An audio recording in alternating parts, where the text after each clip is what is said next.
Hello everyone, welcome to Emril platform. Hope you doing extremely well. तो देखिए, आज जो है हम history of Indian railways and DFCCL की जो क्लास नंबर 4 है, जिसमें हम क्वेश्चन आंसर डिस्कस करेंगे। तो आज हम प्रीवियस ईयर पेपर डिस्कस करेंगे, जो था आपका एग्जीक्यूटिव ऑपरेशन एंड बीडी 2021 का ये पेपर है। एंड टेस्ट टाइमिंग जो था 12:30 से लेकर 2:30 बजे तक। आई थिंक सेकेंड शिफ्ट वाला ये पेपर है। ठीक है, चलिए शुरुआत करते हैं। क्लास स्टार्ट करने से पहले मैं आप लोगों को बता दूं, और थोड़ा सा मैं आप लोगों से माफ़ी मांगना चाहती हूँ। 3 दिन से एक्चुअली यूट्यूब पे कोई क्लास नहीं हो पाया था, बिकॉज पेड बैच में जो है history of Indian railways and DFCCL ये सब्जेक्ट कंप्लीट हो चुका है। उसका ही रिगार्डिंग जो है रिकॉर्डिंग वगैरह चल रही थी। आज सारी क्लासेस अपलोड हो जाएंगी। जो भी मतलब जो स्टैटिक पोर्शन है history of Indian railways and DFCCL ये पूरा कंप्लीट हो चुका है, और इसी से ज़्यादातर क्वेश्चन देखने को मिलते हैं आप लोगों को। तो वो मैंने पूरा कंप्लीट कर दिया है। बाकी जो भी रेलवे से रिलेटेड करंट अफेयर डेटा है, वो भी 2-4 क्लासेस में वो भी कंप्लीट हो जाएगा। So don't worry about it. अभी history of Indian railways and DFCCL एक पूरा टॉपिक ही कंप्लीट हो चुका है। आज से आपको वो पूरे सारे क्लासेस मिल जाएंगे। अभी तक 12 क्लासेस उसमें ऐड कर दी गई है। किसी ने अभी तक ये कोर्स परचेस नहीं किया है तो आपको सिर्फ एक काम करना है। मेरा जो एंड्रॉयड एप्लीकेशन है एम रेलवे, वो प्ले स्टोर से डाउनलोड करना है और जाकर इसके डेमो लेक्चर्स देखना है। अगर पसंद आता है तभी ये जो है कोर्स परचेस करना है। मात्र 999 रुपीज़ में है, जिसमें पूरा 1 साल का आपको जो है वैलिडिटी दी गई है, जो कि CBT 1 एंड CBT 2 दोनों भी एग्जाम के लिए काम आएगा। इसमें कौन से सब्जेक्ट पढ़ाए जा रहे हैं आपको देखो। History of Indian railways and DFCCL, geography, Indian history, polity, static GK, economics, biology, physics, chemistry. तो ऑलरेडी ये हमारे जो टॉपिक है ये कंप्लीट हो चुके हैं। जैसे कि आपकी ज्योग्राफी कंप्लीट हो चुकी है, इंडियन हिस्ट्री कंप्लीट हो चुकी है, पॉलिटी कंप्लीट हो चुका है, स्टैटिक जीके कंप्लीट हो चुका है, बायोलॉजी कंप्लीट हो चुका है। अब जो है हमारा history of Indian railways and DFCCL ये भी कंप्लीट हो चुका है। तो बचे टॉपिक्स जो है वो आने वाले समय में आपको 5 दिन में कंप्लीट होकर मिल जाएंगे। ओके, होप आप लोगों ने ये जो है सीरीज फॉलो की होगी। अदरवाइज अगर आप इतना परचेस नहीं कर सकते या अफोर्ड नहीं कर सकते, डोंट वरी अबाउट इट। आपके लिए बुक्स भी लिखे गए हैं। तो प्लीज़ आप जो है history of Indian railways and DFCCL की बुक डेफिनेटली आपको परचेस करनी है। उसके लिए आपको जो लिंक डिस्क्रिप्शन बॉक्स में दी गई है उसके ऊपर क्लिक करना है। वो आपको मेरे एंड्रॉयड एप्लीकेशन में नहीं मिलेगी, वो कहीं और मिलेगी, जिसे कहते हैं हम इंस्टा मोजो। हमारे एम रेलवे के ऑनलाइन स्टोर पे मिलेगी, जाकर परचेस कर लेना। मात्र एंड मात्र 199 रुपीज़ में आपको बुक मिल जाएगी। ठीक है, चलिए शुरुआत करते हैं। बहुत सारी अभी यहाँ पे बातें हो चुकी है, लेट्स गो। और हम हमारा जो है क्वेश्चंस किस तरह से पूछे जाते हैं रिगार्डिंग दिस सब्जेक्ट वो देख लेते। चलो, मैथमेटिक्स भी बहुत अच्छे से आता है। इस बार तो 30 क्वेश्चंस आपके मैथमेटिक्स के आने वाले हैं। प्लीज़ अच्छे से करना। किसी ने अभी भी प्रिपरेशन अगर ठीक से नहीं की है तो प्लीज़ कर लो। मैथमेटिक्स एंड रीजनिंग से भी आपका जो है CBT 1 निकल जाएगा। ठीक है, तो कहाँ पर चलेगा question? Let me just go and check. ये पूरा आपका साइंस का क्वेश्चन है। अभी देखो, ये हो गया शुरू, history of railways and DFCCL. ठीक है, history of Indian railways and DFCCL. तो क्वेश्चन नंबर 1 क्या कहता है? देखो, integral coach factory is located at. तो मैंने आपको जो लास्ट चैप्टर है मेरे बुक में, उसमें मैंने आपको क्लियर लिखा के दिए हैं कुछ कोच फैक्ट्रीज, कुछ व्हील फैक्ट्रीज, कुछ रेल फैक्ट्रीज। उनके हेडक्वार्टर ही पूछता है, बाकी कुछ नहीं पूछता है। तो ध्यान रखना, इंटीग्रल कोच फैक्ट्री जो है वो आपकी पेरम्बूर में है। कहाँ पर है? पेरम्बूर में है, पेरम्बूर में। Okay, next question. Which one of the following mountain railways in India was declared a World Heritage Site by UNESCO in the year 1999? तो हमारे देखो, जो माउंटेन रेलवेज है, 3 माउंटेन रेलवेज है। एक है आपकी दार्जिलिंग हिमालयन, इसका थोड़ा सा थिकनेस कम करने दीजिए। एक है आपका दार्जिलिंग हिमालयन रेलवे, ठीक है, दार्जिलिंग हिमालयन रेलवे। एक है आपकी नीलगिरी रेलवेज, और एक है आपका कलका शिमला रेलवे।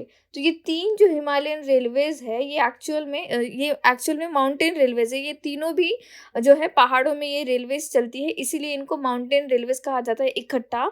और ये तीनों भी यूनेस्को वर्ल्ड हेरिटेज साइट है इंडिया में। ओके, तो 1999 में कौन सी जो रेलवे है, हिमालयन रेलवे या फिर माउंटेन रेलवे, जो कि आपकी वर्ल्ड हेरिटेज साइट बनी थी यूनेस्को की, तो वो थी आपकी दार्जिलिंग हिमालयन रेलवे। ठीक है, Darjeeling Himalayan railway. Darjeeling Himalayan railway जो है वो 1881 में स्टार्ट हुई थी। ठीक है, 1881 में स्टार्ट हुई थी। वहाँ पर जो गेज रखा गया था, नैरो गेज था। ये सब कुछ मैं ऑलरेडी पढ़ा चुकी हूँ मेरे पेड बैच में। आप लोगों ने अगर देख रखा होगा तो आपको बहुत आसान जाएंगे क्वेश्चन। ठीक है, चलिए नेक्स्ट क्वेश्चन देखते हैं। The first thought for a railway system in British India were expressed in Parliament Select Committee meeting held in dash in 1831 to 32। तो मैंने आपको कहा था कि जो रेलवेज है इंडिया में पहली बार आनी चाहिए, ये एक सपना किसने देखा था? तो ये जो है मद्रास प्रेसिडेंसी ने ये सपना देखा था, ना ही बॉम्बे, ना दिल्ली, ना कलकत्ता, मद्रास प्रेसिडेंसी ने ये सपना देखा।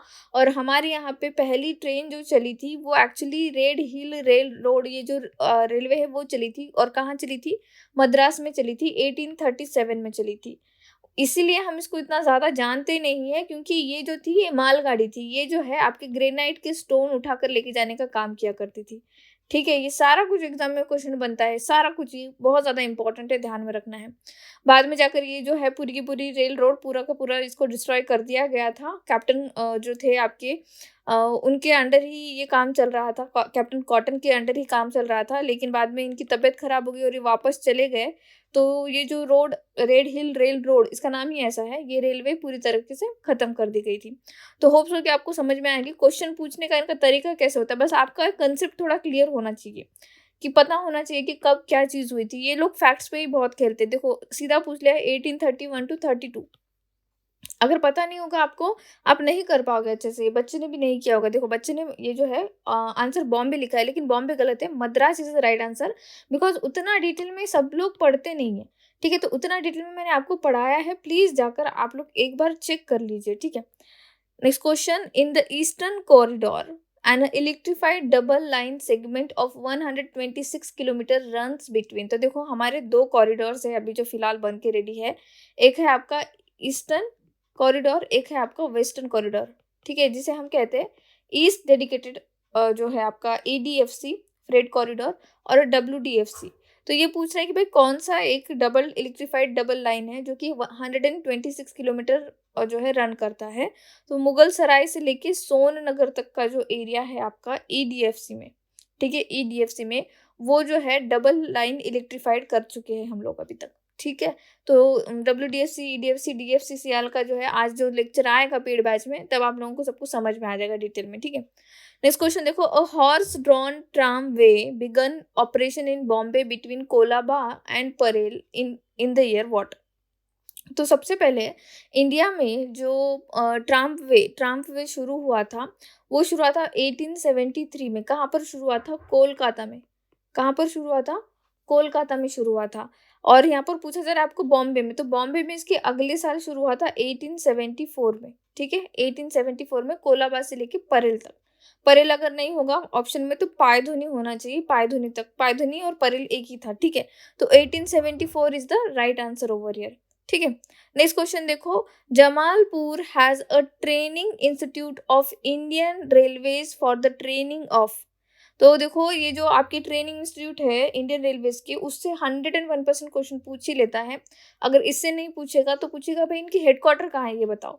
तो आप लोगों को अगर आप खुद से भी पढ़ाई करना चाहते हो तो एक काम करो, जितने भी इंस्टीट्यूट्स है इंडियन रेलवेज की, उनके सारे जो सारे इंफॉर्मेशन है पूरा लिख लो और उसको याद करने की कोशिश करो। ठीक है, जैसे कि जैसे आपका एक है इलेक्ट्रिकल इंजीनियरिंग के लिए जो ट्रेनिंग इंस्टीट्यूट है वो हमारे नासिक महाराष्ट्र में है, उसके बारे में बहुत बार क्वेश्चन पूछा गया है। तो आपको क्या करना है, इंस्टीट्यूट्स के पूरे नाम लिख लो, उनकी लिस्ट लिख लो और उनको याद करने की कोशिश करो। ठीक है, तो ये क्या पूछ रहा है, Jamalpur has the training institute of Indian railways for the training of. तो मैकेनिकल ऑफिसर्स जो होते हैं इनकी ट्रेनिंग के लिए ये इंस्टीट्यूट बनाया गया है जमालपुर में। ठीक है, नेक्स्ट क्वेश्चन अच्छा ये क्वेश्चन जो है ये आपका मार्केटिंग से रिलेटेड है। नेक्स्ट क्वेश्चन देखो, which of the following states comes under the western dedicate freight corridor. तो मैंने थोड़ी देर पहले बताया था, दो आपके पास बने हुए आपके कॉरिडोर है, एक है EDFC और एक है WDFC। तो देखो WDFC तो हिमाचल प्रदेश, उत्तराखंड, पंजाब, हरियाणा। तो आपके जो WDFC है इसमें आपका हरियाणा आता है, ये बाकी के नहीं आते हैं। ठीक है, उतना हम आगे नहीं बढ़े हैं, इसके बारे में बाद में बताऊंगी आप लोगों को डिटेल में, जब आप मेरा एक क्लास में लूंगी यूट्यूब पर भी, जिसमें मैं DFCCL के बारे में डिटेल पूरा एक वीडियो बनाऊंगी। ठीक है, don't worry about it. Next question, अच्छा ये भी दूसरा क्वेश्चन है, पब्लिक गुड्स वाला क्वेश्चन है। देखो क्वेश्चन देखो next, when was the dedicated freight corridor corporation of India is incorporated. तो DFCCL जो है ये कंपनी कब बनी थी ये पूछा जा रहा है। तो ध्यान रखना ये कंपनी 30 अक्टूबर 2006 को बनी थी under ministry of Indian railways, ठीक है, या फिर मिनिस्ट्री ऑफ रेलवेज के अंडर बनी थी। माने जो है ये कंपनी जो है टोटली किसके लिए अकाउंटेबल है, तो वो आपके रेलवेज के लिए अकाउंटेबल है, ठीक है। नेक्स्ट क्वेश्चन देखो यहाँ पे, when was the southern railway zone created. Southern railway zone created, तो देखो इंडिया में पहले जोन नहीं हुआ करते थे, पहले क्या हुआ करते थे 42 प्रिंसली स्टेट ओन जो थे कंपनियां हुआ करती थी रेलवेज की। प्रिंसली स्टेट ओन मतलब राजे महाराजे जो थे उस टाइम पर उनकी ये कंपनियां हुआ करती थी। लेकिन जैसे ही हम 1947 में आज़ाद हुए तो आपको पता है कि जितने भी राजे रजवाड़े वगैरह वगैरह जो राजघराने वगैरह जो सिस्टम थी उनको बर्खास्त कर दिया गया और उनको जो है नेशनलाइज कर दिया गया, और उनके पास जितनी भी संपत्ति थी उनको जो है नेशनलाइज कर दिया गया। नेशनलाइज कर दिया गया इसका मतलब क्या है कि उसके ऊपर जो किसका अधिकार होगा, गवर्नमेंट का अधिकार होगा। तो 1951 में 1951 में जो है ये डिसाइड किया गया कि जो भी प्रिंसली स्टेट्स ओन्ड आपकी रेलवे कंपनीज है उनको हम नेशनलाइज कर लेते हैं, ठीक है, नेशनलाइज कर लेते हैं। और उन नेशनलाइज किए हुए रेलवेज कंपनी को हम जोन में डिवाइड करते हैं। किस में डिवाइड करते हैं, जोन में डिवाइड करते हैं। तो पहला जो जोन बना था वो आपको बना था सदर्न रेलवे जोन, ठीक है, सदर्न रेलवे जोन, जो कि कब बना था 14 अप्रैल 1951 को, ठीक है, 1951 को बना था। और इसी के नवंबर मंथ में ही 1951 के नवंबर मंथ में ही western railway zone and central railway zone ये दो बने थे 5 नवंबर 1951 को। तो इस हिसाब से अगर आपको एग्जाम में क्वेश्चन बनता है कि बताना 1951 में कितने जोन बन के रेडी थे हमारे पास, तो हमारे पास 3 जोन बन के रेडी थे। ये एग्जाम का क्वेश्चन है पिछले साल का, तो ध्यान रखना है। ये आपको एग्जामिनर ऐसे ही घुमाता है, बोलता है कि ये साल दे देगा, बताओ रेलवे जोन कितने थे। इसके बाद 1952 में भी 3 रेलवे जोन बने थे, तो 3 रेलवे जोन 1952 में। तो इसको याद रखना है आपको, ठीक है।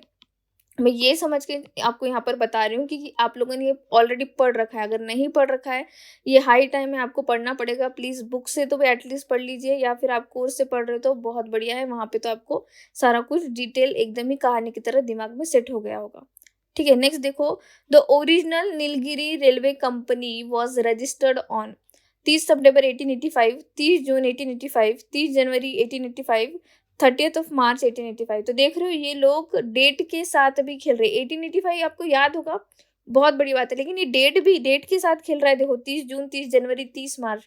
ध्यान देना है, जो पहली ओरिजिनल नीलगिरी रेलवे कंपनी बनी थी वो 30 सितंबर 1885 को बनी थी, ठीक है, 30 सितंबर 1885 को बनी थी। बहुत बहुत माइन्यूट क्वेश्चन पूछता है ये, बहुत खेलता है ये, ठीक है। तो आज के लिए इतना काफ़ी है। अगली क्लास में जो है हम बाकी के सारे जो क्वेश्चंस है वो करेंगे, ठीक है। Thank you so much for watching. Please subscribe my channel, share this video, like this video, please keep revising. Thank you.